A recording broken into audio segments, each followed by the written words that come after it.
in just 2 bowling balls from AMF. The AMF 3-Dot Classic in hard rubber for normal lane conditions. And now the AMF 3-Dot Classic in soft rubber for lanes that demand more traction. Hard rubber 3-Dot, soft rubber 3-Dot. The arsenal from AMF.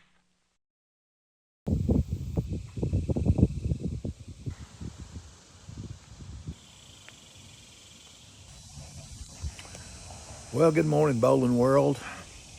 This is the former 70-year-old rookie bowler coming to you from Spring, Texas. Sitting on the tailgate of my truck admiring a bowling ball that was manufactured in the 70s. It's called the AMF Classic Pro Roll AMF 3-Dot bowling ball. And it's got a manufacturer date on it of 1970 on it. The cordis is, I think, starts with a D, so it's a D70. So in my mind, that's December of 1970 that it was manufactured.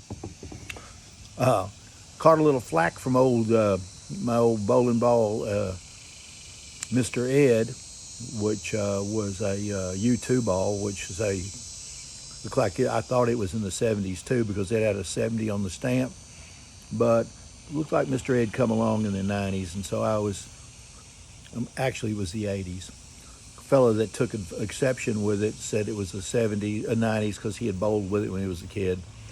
But I went back and investigated a little bit more, and the first U2 balls were in the 80s.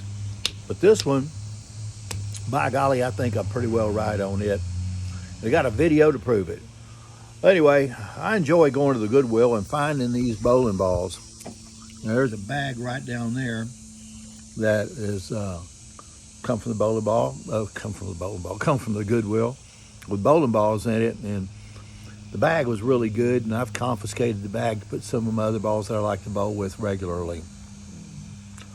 Yeah, there's my truck full of bowling balls right there. I'm still on the quest to bowl 300.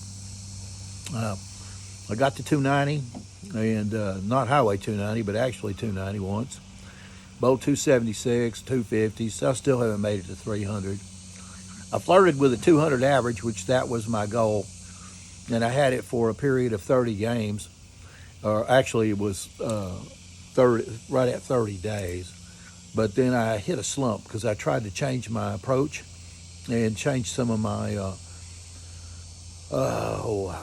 technique or some of the way I was doing things, and I went backwards a little bit.